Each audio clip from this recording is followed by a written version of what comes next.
તમારું સ્વાગત છે આપણી YouTube ચેનલ કેમિસ્ટ્રી જીએસ માં। આજના લેક્ચરમાં જોઈશું આપણું જે ટેસ્ટ સિરીઝ છે પ્રી મોક ટેસ્ટ સિરીઝ, એ મોક ટેસ્ટ સિરીઝનો પેપર નંબર 3 એનું સોલ્યુશન જોઈશું। આની અગાઉ પેપર નંબર 1 અને પેપર નંબર 2 એની પીડીએફ અને એનું સોલ્યુશન પણ તમને જે છે WhatsApp ગ્રુપ અથવા ટેલિગ્રામ ચેનલ પર તમને મળી જશે। તો ટેસ્ટ નંબર 3 છે એનું સોલ્યુશન જોઈશું। ટેસ્ટ નંબર 3 નું સોલ્યુશન તો સ્ટાર્ટ કરીએ। પહેલો પ્રશ્ન હતો કે એક સંયોજન તત્વ x અને y જે x તત્વ જે છે સમઘનના ખૂણા પર અને y ફલકના ફલક પર છે, તો સંયોજનનું સૂત્ર શું થાય? તો તમને આપ્યું છે x ખૂણા પર છે 8 ગુણ્યા 1/8 અને y એ ફલક પર છે એટલે 6 ગુણ્યા 1/2, 8 ગુણ્યા 8 એટલે શું કટ થઈ જશે 8 એટલે તમારો આન્સર આવશે અહીં 1 અને આ 6 ભાગ્યા 2 એટલે 3 આવશે એટલે 3 એટલે કે x1 હશે ને y3 હશે xy3 ઓપ્શન ડી આપેલો છે, આન્સર એ આવશે। પહેલાનો આન્સર એ આવશે। નેક્સ્ટ, હેક્સાગોનલ એકમ કોષમાં પરમાણુની ત્રિજ્યા માટે સાચું સૂત્ર કયું છે? પરમાણુ ત્રિજ્યા માટે થાય પહેલા તો 4r બરાબર વર્ગમૂળમાં 2ar વર્ગમૂળમાં 2a થાય। આપણે r શોધવો છે એટલે r બરાબર શું લખાય? તો r બરાબર વર્ગમૂળમાં 2a/4 4 ને શું લખાશે? તો 4 ને આપણે સિમ્પ્લિફાય કરીએ તો આવું લખાશે 2 * √2 એટલે વર્ગમૂળમાં 2 કેન્સલ કરી નાખીએ તો 1 ના છેદમાં 2 * √2 a આવો ઓપ્શન તમને આપેલો છે। કયો? r બરાબર 1/2 √2 a આન્સર તમારો એ આવશે। નેક્સ્ટ, 5.85 NaCl ને 90 ગ્રામ પાણીમાં ઓગળવામાં આવે તો NaCl ના મોલ અંશ કેટલો થાય? NaCl ના મોલ અંશ શોધવો છે તમારે એટલે x NaCl બરાબર NaCl ના મોલ એટલે કે 5.85 ભાગ્યા NaCl નું આણ્ય દર થાય 58.5 ભાગ્યા કુલ મોલ એટલે NaCl ના મોલ 5.85 ભાગ્યા 58.5 વત્તા પાણીના મોલ 90 ભાગ્યા 18 આવશે। પાણીનો આણ્ય દર 18 × 5 = 90 એટલે 5 આવશે। ઉપર આવશે 0.1 નીચે આવશે 0.1 + 5 બસ આને સિમ્પ્લિફાઈ કરશો એટલે તમારો જવાબ આવશે 0.019 એટલે આન્સર તમારો ડી આવશે 1900 આન્સર ડી આવશે। નેક્સ્ટ ક્વેશ્ચન, ચોથા નંબરનું ક્વેશ્ચન કે 1 ગ્રામ યુરિયાને ધરાવતું જલીય દ્રાવણ 100.25 ડિગ્રી સેલ્સિયસ તાપમાને ઉકળે છે તો 3 ગ્રામ ગ્લુકોઝ ધરાવતું તેટલા જ કદનું દ્રાવણ કેટલા તાપમાને ઉકળશે? તો તમને આપેલું છે પહેલા તો પહેલા યુરિયા માટે મોલ શોધી નાખો।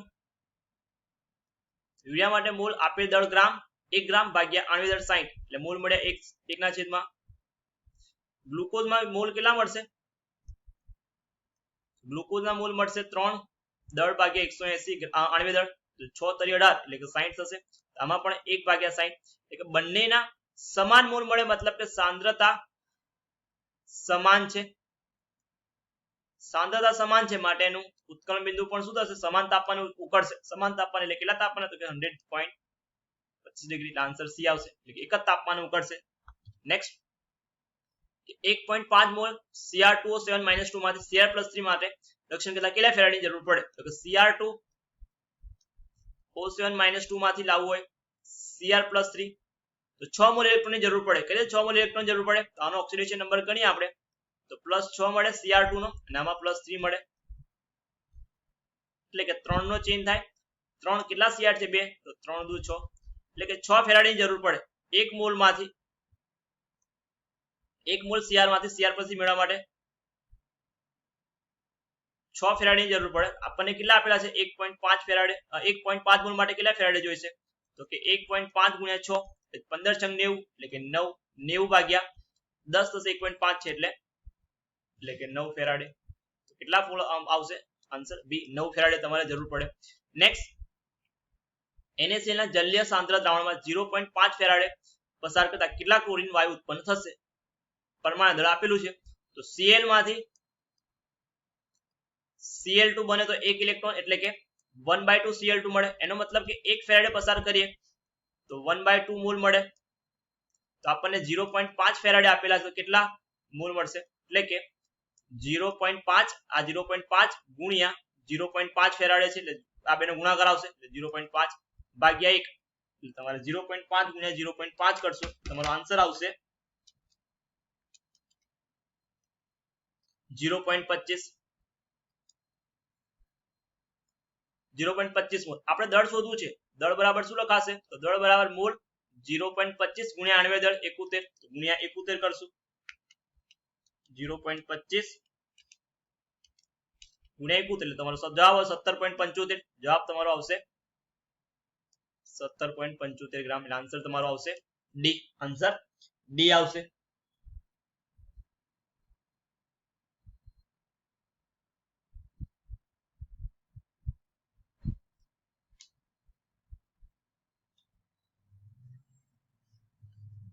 તો છઠ્ઠાનો ડી સાતમાનો CU Zn ના વીજ રાસાયણિક કોષ માટે સાચું વિધાન નક્કી કરો એના પોટેન્શિયલ આપેલા છે તો સાચું વિધાન તમારો સી આન્સર આવશે શું ઝિંક એનોડ તરીકે વર્તે અને કોપર છે કેથોડ તરીકે વર્તે કેમનું તો જેની વેલ્યુ ઓછી છે એ એનોડ હોય જેની વેલ્યુ રિડક્શન પોટેન્શિયલ ઓછું છે એ એનોડ તરીકે જેની વેલ્યુ એ પ્લસ આવશે સોરી બરાબર એ માઈનસ લખ્યું છે મેં એ પ્લસ આવશે તો શું આવશે આ વર્ષે તમારે વધારે થશે એટલે આ વર્ષે તમારે કેથોડ તરીકે જેની વેલ્યુ ઓછી છે એનોડ તરીકે અને જેની વેલ્યુ વધારે છે એ કેથોડ તરીકે આન્સર સી આવશે નેક્સ્ટ પ્રથમ ક્રમની પ્રક્રિયાને 90% પૂર્ણ થવા લાગતો સમય અર્ધ પ્રક્રિયા સમયથી ખાલી જગ્યા ગણો થાય તો પહેલા તો 90% પૂર્ણ થાય એના માટે T90 સુધી નાખ્યો તો T90 બરાબર પ્રથમ ક્રમની પ્રક્રિયા એટલે શું બનશે સૂત્ર T90 બરાબર 2.303 ભાગ્યા k log R0 ટકા છે એટલે 100 લખાશે અને R થશે 100 માઈનસ 90 એટલે કે 10 0 0 કટ log 10 એટલે log ની વેલ્યુ 1 આવશે એટલે T90 બરાબર તમને મળશે 2.303 ભાગ્યા k T1/2 તમને ખબર છે કે T1/2 બરાબર શું લખાય 0.693 ભાગ્યા k કિંમત આપણે મૂકી દઈએ T90 upon T1/2 નો ગુણોત્તર લઈએ તો T90 ની કિંમત છે 2.303 ભાગ્યા k અને T1/2 ની કિંમત ઊંધી લખાશે એટલે 0.693 ભાગ્યા k k કેન્સલ 2.303 ભાગ્યા 0.693 કરશું એટલે 3.32 જવાબ મળશે કેટલા ગણો હશે 3.3 એટલે આન્સર સી આવશે આન્સર સી આવશે નેક્સ્ટ ક્વેશ્ચન H2+Cl2 સૂર્યપ્રકાશની હાજરીમાં HCl મળે છે પ્રક્રિયાનો ક્રમ શૂન્ય ક્રમ આવશે કયો આન્સર આવશે શૂન્ય ક્રમની પ્રક્રિયા કેવા છે નેક્સ્ટ થિયરી બેઝ ક્વેશ્ચન કે કલીલ દૂધમાં તમારે પ્રવાહીમાં વિક્ષેપણ આવે પ્રવાહીમાં વિક્ષેપણ આન્સર ડી આવે નેક્સ્ટ એ પણ થિયરી બેઝ ક્વેશ્ચન છે કયું વિધાન ભૌતિક અધિસંધાન માટે ખોટું છે તો ભૌતિક અધિસંધાન માટે સક્રિયકરણ ઉર્જાની આવશ્યકતા એ ખોટું વિધાન છે એટલે આન્સર શું આવશે ડી બાકી પ્રતિવર્તી છે નીચા તાપમાને થાય અને ઓછી ઉષ્માની જરૂર પડે આન્સર ડી છે તમારો ખોટો છે નેક્સ્ટ નિકલના શુદ્ધિકરણ માટે કઈ પદ્ધતિ વપરાય તો નિકલના શુદ્ધિકરણ માટે મૂળ પ્રકરણ પદ્ધતિ વપરાય આન્સર શું આવશે સી આવશે 12મા માં આન્સર સી આવશે નેક્સ્ટ ક્વેશ્ચન પોલીમેટાફોસ્ફરિક એસિડમાં કયો એકમ પુનરાવર્તિત થાય તો HPO3 જે પુનરાવર્તિત થતો એકમ કયો આવે HPO3 પુનરાવર્તિત થતો એકમ આવે નેક્સ્ટ નીચેનામાંથી કઈ ધાતુનું ઓક્સાઇડનું ઉષ્મ વિઘટન ડાયોક્સિન વાયુ મળે ડાયોક્સિન કયામાં મળે તો સિલ્વરના ઓક્સાઇડમાંથી પણ મળે મર્ક્યુરી ઓક્સાઇડ લેડ ઓક્સાઇડ એટલે કે આપેલ તમામ એટલે શું આવશે આપેલ તમામનું ઉષ્મ વિઘટન કરીએ તો તમને ડાયોક્સિન એટલે કે O2 મળે નેક્સ્ટ કે આલ્કલાઇન દ્રાવણમાં I- નું એમિનો ફોર વડે ઓક્સિડેશન થાય તો શું બને તેમાંથી IO3- મળે શું મળે IO3- મળશે એટલે આન્સર બી આવશે પછી નીચેનામાંથી કયા આયનનું જલીય દ્રાવણમાં રંગવિહીન હોય જલીય દ્રાવણમાં રંગવિહીન કયું હોય જેમાં ડી કક્ષક 0 હોય તો સ્કેન્ડિયમ જેમાં ડી કક્ષક કેવું હશે 0 હશે પરમાણુ ક્રમાંક 21 D2 અને 4s1 તો આમાંથી પણ બે ડી બરાબર કેટલા થયા 3d બરાબર 0 માટે કેવું હશે રંગવિહીન હશે આન્સર એ આવશે નેક્સ્ટ રિપીટ થયો ક્વેશ્ચન બરાબર આ ક્વેશ્ચન આપણે આગળના પેપરમાં જોયો તો લગભગ કેમ એનો પૂર્ણ જાંબલી રંગ કોના આભારી છે તેની ડીડી સંક્રાંતિ કઈ આવે ડીડી સંક્રાંતિના લીધે જાંબલી રંગ આભારી છે નેક્સ્ટ CrEn2 માં NO3 સંકેતમાં Cr ધાતુ સમઘાતાંક કેટલો છે દ્વિતીયક સંયુક્તતા En દ્વિદંતીય લિગેન્ડ છે કેટલા છે 2 છે એટલે દ્વિદંતીય લિગેન્ડ છે ગુણ્યા 2 4 અને Cl 2 છે એટલે 4 ને 2 6 તો આન્સર શું આવશે તમારો ડી 6 આવશે 6 સમઘાતાંક આવશે નેક્સ્ટ કેન્દ્ર અનુરાગી વિસ્થાપન પ્રક્રિયામાં નીચેનું સાચું નથી તો SN2 એક જ તબક્કામાં થાય છે SN2 પ્રક્રિયામાં મધ્યસ્થી અવસ્થા ઊંચા ઉર્જા સંક્રાંતિ અવસ્થામાં કાર્બન sp2 હોય પછી SN2 પ્રક્રિયામાં સંક્રાંતિ અવસ્થા sp2 કાર્બન અને 5 પરમાણુ જોડાયેલા હોય મધ્યસ્થી કાર્બોકેટાયન બને તો એ ખોટું છે SN1 માં આવે બરાબર એટલે આ વિધાન ખોટું છે આમાં કાર્બોકેટાયન ના બને કાર્બોકેટાયન ક્યાં બને તો કાર્બોકેટાયન તમારે SN1 માં મળે SN1 માં મળે એટલા માટે તમારો આન્સર ડી છે ખોટું આવશે વિધાન સાચું નથી આન્સર ડી બનશે પછી અસમિત કિરાલ અણુ કયો છે? અસમિત પહેલા પ્રોપેન 1 ઓલ, પ્રોપેન 1 ઓલ એટલે CH3 CH CH3OH, તો બે બાજુ CH3 છે માટે અસમિત, માટે આન્સર શું છે તમારો? તો આ કેવું થશે? તો આમાં કિરાલ, આમાં બે CH3 આવી જાય એટલે આ કેવું થશે? અકિરાલ થશે, સમિત થઈ ગયું, કે સરખું થઈ ગયું. પછી છે બ્યુટેન 2 ઓલ, બ્યુટેન 2 ઓલ એટલે 4 કાર્બન, એક CH3 CH2, અહીં રાખીએ આપણે CHOH અને અહીં લખાઈએ CH3, એક બાજુ CH3 બીજા C2H5, એક બાજુ હાઇડ્રોજન OH, માટે આમાં કિરાલ કાર્બન છે માટે આ કેવું થશે? અસમિત અણુ થશે, એટલે બીજું અસમિત છે, એટલે બીજું અસમિત છે એટલે બીજું આવડું થશે. ત્રીજું છે 2 ક્લોરોપેન્ટેન, 5 કાર્બન છે, 1 2 3 4 5, અને બીજા પર Cl છે, તો આમાં પણ CH3, આ 3 કાર્બન અને એક હાઇડ્રોજન આવશે, હાઇડ્રોજન ચારે ચાર અલગ છે માટે આ પણ કિરાલ કાર્બન, આમાં પણ કિરાલ કાર્બન એટલે કિરાલ થશે, એટલે આ પણ અસમિત, એટલે ત્રીજું અસમિત થશે, એટલે ત્રીજું છે. ચોથું ચેક કરીએ, પહેલું તો કેન્સલ હતું. ત્રીજું 3 ક્લોરોપેન્ટેન, તો 1 2 3 4 5, ત્રીજા પર Cl, તો અહીં બાજુ H આવશે પણ આ બાજુ C2H5, same to same C2H5, એટલે બે સમાન આવી ગયા માટે કિરાલ કાર્બન નથી, માટે સમિત થશે, માટે શું આવશે? અકિરાલ જેને કહીશું આપણે, તો આન્સર એટલે ડી પણ નહીં આવે, એટલે ચોથું નહીં આવે. તો બીજું ને ત્રીજું છે, બીજું ત્રીજું વાળો ઓપ્શન કયો છે? ડી, એમાં કિરાલ કાર્બન છે એવું કયા છે? બીજું ને ત્રીજું, માટે આન્સર ડી આવશે. નેક્સ્ટ C6H5OH નું Na2Cr2 વડે અને H2SO4 વડે ક્રોમિક એસિડ વડે ઓક્સિડેશન કરો. C2H5 એટલે ફિનોલ છે, ફિનોલ નું ક્રોમિક એસિડ વડે ઓક્સિડેશન કરો, શું મળે?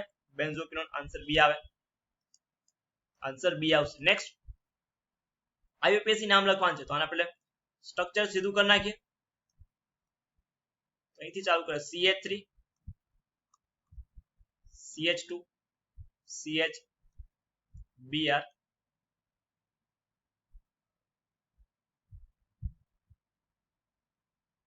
CHO કરીએ, અહીં તમારું બનશે CH3,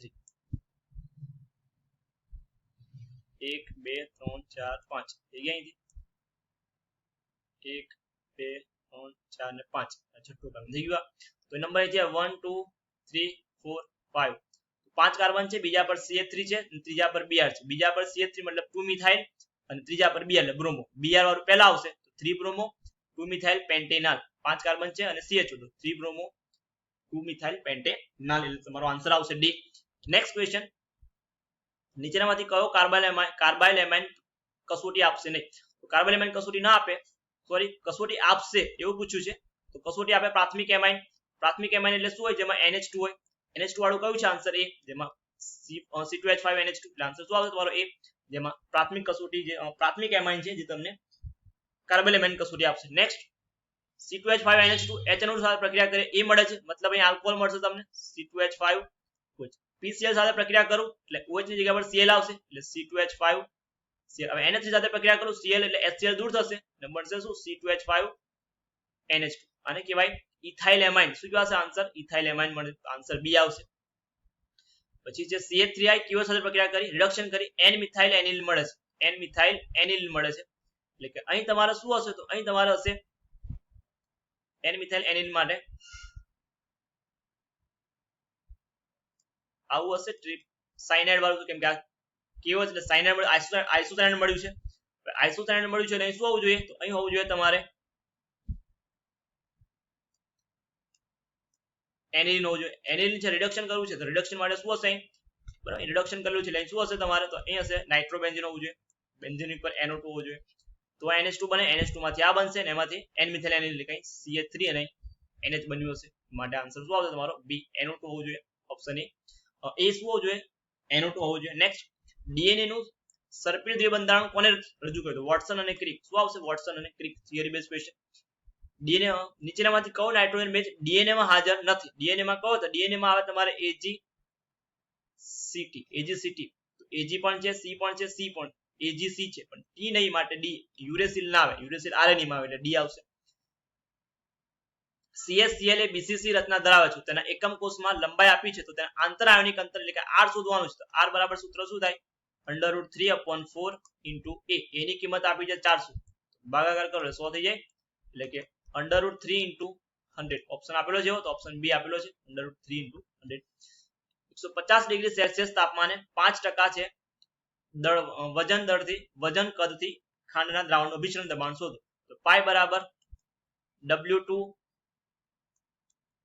RT upon M2V એટલે કે W2 ની કિંમત તમારી જોડે W5 થશે ગુણ્યા R ની કિંમત 0.082 તાપમાન 150 + 273 કરશો એટલે તમારે 423 આવશે ભાગ્યા M2 ની ખાંડ છે એટલે 342 આવશે અને W1 કેટલા આવશે W1 આવશે તમારે 100 આવશે પણ આપણે લીટરમાં જોઈએ એટલે 100 ભાગ્યા 1000 કરશો એટલે 0.1 થઈ જશે બસ આને સિમ્પ્લિફાઈ કરો એટલે તમારો આન્સર છે તમને આન્સર મળશે કેટલો છે 5.07 વાતાવરણ આન્સર શું આવશે 0.7 વાતાવરણ આન્સર એ આવશે નેક્સ્ટ કે પ્રથમ ક્રમની પ્રક્રિયામાં પ્રક્રિયકની સાંદ્રતા અને પ્રક્રિયાનો વેગ આપેલો છે સેકન્ડ છે સોરી અહીં મિનિટ આવશે મિનિટ ઇન્વર્સ કાં તો સેકન્ડ રાખશું અહીં સેકન્ડ મિનિટમાં છે એટલે મિનિટ રાખી લઈએ મિનિટ ઇન્વર્સ તો અર્ધાવ્ય સમય શોધો તમને આપેલું શું છે પહેલા તો વેગ આપેલો છે વેગ બરાબર સૂત્ર આવું થાય કે પ્રક્રિયક A ની સાંદ્રતા પ્રથમ ક્રમ છે 1 લઈ લઈએ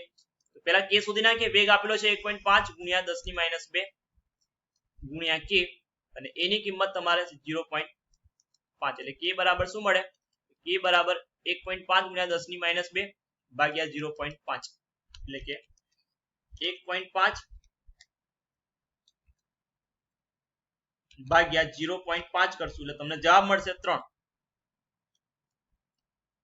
ગુણ્યા -2 આ k ની કિંમત મળી તમારે અર્ધાવ્ય સમય શોધવો છે એટલે t1/2 બરાબર 0.693 ભાગ્યા 3 ગુણ્યા 10 ની -2 0.693 ભાગ્યા 3 કરશો એટલે 0.231 ગુણ્યા 10 ની -2 ઉપર પ્લસ થઈ જાય તો ગુણાકાર કરી નાખીએ 100 વડે એટલે તમારો જવાબ થશે 23.1 મિનિટ આવશે બરાબર 23.1 મિનિટ આન્સર તમને આપેલો છે બી માં આન્સર બી આપેલો છે બરાબર તમને આ સમીકરણ પર તમારે સૂત્ર છે મેળવવાનું છે માખણ માટે ખાલી જગ્યા અનુક્રમે વિક્ષેપિત કલા અને વિક્ષેપન માધ્યમ હોય માખણમાં શું હશે માખણમાં તમારે પ્રવાહી અને ઘન હોય તો શું આન્સર આવે પ્રવાહી અને ઘન એટલે આન્સર તમારો આવશે ડી માખણમાં પ્રવાહી અને ઘન એટલે તમારો આન્સર આવશે ડી વિક્ષેપિત કલા અને વિક્ષેપન માધ્યમ ટેબલ માંથી ક્વેશ્ચન છે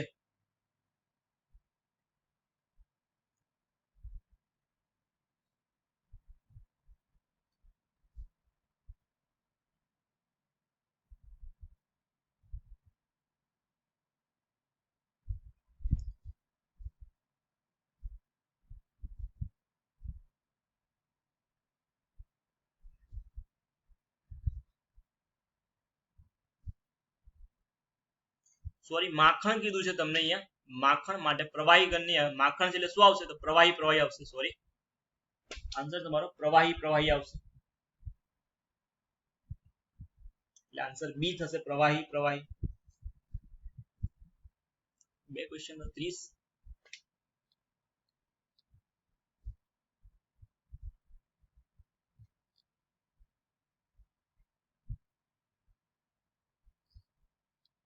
નેક્સ્ટ ક્વેશ્ચન છે તમારો આમાં તમારો આન્સર પ્રવાહી આવશે સોરી પાયસ કેવા છે એટલે આન્સર બી આવશે પ્રવાહી નેક્સ્ટ ક્વેશ્ચન છે તમારો કે ઊંચી શુદ્ધતા વાળી ધાતુ મેળવવા માટે નીચેમાંથી કઈ પૈકી તો વિદ્યુત વિભાજન વપરાય દ્રાવ ગલન આવે નિસ્તાપન ના આવે ઓક્સાઇડમાં ફેરવા માટે વપરાય એટલે આન્સર ડી આવશે નેક્સ્ટ નીચેમાંથી કયું તત્વ એક જ સ્થાયી ઓક્સાઇડ બનાવે તો ફ્લોરિન જે એક જ ઓક્સાઇડ બનાવે છે આન્સર ડી ફ્લોરિન આવશે નીચેનામાંથી કયામાં આની ચુંબકીય ચાર્જ માત્ર 5.3 mn માં જેમાં n બરાબર શું મળે 5 બરાબર આ આપણે ક્વેશ્ચન સોલ્વ કરેલો છે વારે ઘડીએ માટે આન્સર તમારો mn+2 આવશે જેમાં 5 અયુગ્મિત ઇલેક્ટ્રોન હશે ત્રિદંતીય લિગેન્ડ કહો ને તો n-3 એ ત્રિદંતીય લિગેન્ડ તરીકે વર્તે ના બાકીના બધા ત્રિદંતીય લિગેન્ડ હોય PO4-3 છે AS4-3 અને BO3-3 જ્યારે AN3-3 ત્રિદંતીય લિગેન્ડ તરીકે વર્તે નહીં નેક્સ્ટ લ્યુકાસ કસોટી નીચેનામાંથી શાના પરખ માટે લ્યુકાસ કસોટી આલ્કોહોલમાંની પરખ માટે એટલે આન્સર એ આવશે પછી છે C6H5 બેન્ઝીન રિંગ છે ઉપર છે OCH3 પ્રક્રિયા HI સાથે કરીએ તો નિપજ શું મળવી જોઈએ? નિપજ તમને 2 મળે, અહીંથી ભાગ થાય કેમ કે આ બેન પ્રબળ છે, તૂટે નહીં, એટલે H આવશે નહીં, I આવશે, એટલે મળે શું તમને? એક ફિનોલ મળે બેન્ઝીન રિંગ OH અને બીજું મળે CH3I. આ બે ઓપ્શન જો આ બે ઓપ્શન આપેલા છે તો ઓપ્શન બી આપેલો છે ફિનોલ, CH3 આપ્યો નહીં, માટે આન્સર શું થશે? ખાલી બી આવે, આન્સર બી ફિનોલ મળે. નેક્સ્ટ, નીચેનામાંથી કયામાં sp2 સંકરણ ધરાવતો કાર્બન નથી? sp2 એસિટોન જોઈએ તો એસિટોન નું સ્ટ્રક્ચર થાય CH3 CO CH3. આ એસિટોન મતલબ C ડબલ બોન્ડ હોય, આમાં sp2 કાર્બન છે, માટે ઓપ્શન ના આવે. એસિટેમાઇડ CH3 CO NH2, આમાં પણ sp2 કાર્બન છે, માટે આ ઓપ્શન પણ cancel. Acetonitrile CH3 C triple bond N, આમાં કયું કાર્બન આવે? તો આમાં sp કાર્બન હોય, sp કાર્બન, એમાં sp2 ધરાવતું નહીં, એટલે આન્સર તમારો C આવશે. છતાં પણ એસિટિક એસિડ ચેક કરીએ, એસિટિક એસિડમાં CH3 COO, આમાં કયો ડબલ બોન્ડ છે, માટે પણ આમાં પણ કયું સંકરણ sp2 આવે, એટલે આ ત્રણે ત્રણમાં sp2 છે, આમાં ખાલી sp જોવા મળે, માટે આન્સર C આવશે. નેક્સ્ટ ક્વેશ્ચન, ગ્લુકોઝ નીચેમાંથી કોની સાથે પ્રક્રિયા કરતું નથી? Br2 સાથે પ્રક્રિયા કરે, Br2 સાથે પ્રક્રિયા કરે, હાઇડ્રોક્સિલ એમાઇન સાથે પ્રક્રિયા કરે, HI સાથે પ્રક્રિયા કરે, પણ NaSO સાથે પ્રક્રિયા કરતો નથી, એટલે આન્સર શું આવશે તમારો? D. નેક્સ્ટ, CrNH3 Br માં Cr નો સળંગાંક અને ઓક્સિડેશન અંક, સળંગાંક શોધવું હોય તો 4 છે આ અને SO4 દ્વિદંતી હોય તો 4 ને 2 6, એટલે સળંગાંક આવે 6. ઓક્સિડેશન નંબર શોધવું હોય તો Cr NH4 નો થાય, Cr + NH4 છે તમારે, એટલે NH4 NH3 પ્લસ SO4 નો થાય -2 અને Br નો થાય -1 ઇક્વલ ટુ 0 થવો જોઈએ, આનો 0 થઈ જશે. Cr -2 -3 એટલે કેટલા થશે? +3 થશે, આ બાજુ આવશે એટલે +3, તો +6 અને +3 તો 6 અને 3, તો આન્સર કયો આપેલો છે? A, 6 અને 3. તો આ હતું તમારે પેપર નંબર 3 નું સોલ્યુશન. પેપર નંબર 3 નું સોલ્યુશન 40 MCQ હતા એનું સોલ્યુશન. બીજું તો તમારે એક તો મોક ટેસ્ટ 1 છે એનું સોલ્યુશન પણ અવેલેબલ છે, એની PDF પણ છે. મોક ટેસ્ટ 2 છે એનું સોલ્યુશન પણ જો તમારે જોઈતું હોય તો એનો પણ વિડિયો છે, એ પણ તમને ડિસ્ક્રિપ્શનમાં લિંકમાં મળી જશે, એની PDF ટેલિગ્રામ ચેનલ અને ગ્રુપમાંથી મળી જશે, WhatsApp ગ્રુપમાંથી પણ. અને કોન્સેપ્ટ મેપ રિવિઝન સિરીઝમાં જેમાં ચેપ્ટર નંબર 1 અને 2 કમ્પ્લીટ થઈ ગયું, ચેપ્ટર નંબર 3 અને 4 પણ કમ્પ્લીટ થઈ ગયું. વાત જે છે આટલું તમારી જોડે લાસ્ટ મિનિટ રિવિઝન જે કહીએ એમાં આટલું છે તમારી જોડે કમ્પ્લીટ થઈ ગયું. નેક્સ્ટ આજનું જે સેશન છે એમાં આવશે ચેપ્ટર નંબર 5 અને ચેપ્ટર નંબર 6 નો 11 વાગે વિડિયો છે અપલોડ કરશું, એટલે ચેપ્ટર નંબર 5 અને 6 ના કોન્સેપ્ટ મેપ એટલે જે IMP ટોપિક છે એનું, જેમાં એક્ઝામ્પલ છે, ફોર્મ્યુલા છે, રિએક્શન છે, એ બધું આપણે એક જ વિડિયોમાં એટલે ઓછામાં ઓછી વધુમાં વધુ 30 મિનિટમાં આપણે આખું ચેપ્ટર એટલે બંને ચેપ્ટર એટલે 15 મિનિટમાં એક ચેપ્ટર રિવાઇઝ કરી નાખશું. 5 અને 6 છે તમારો 11 વાગ્યાનો વિડિયો છે અપલોડ થશે. Thank you.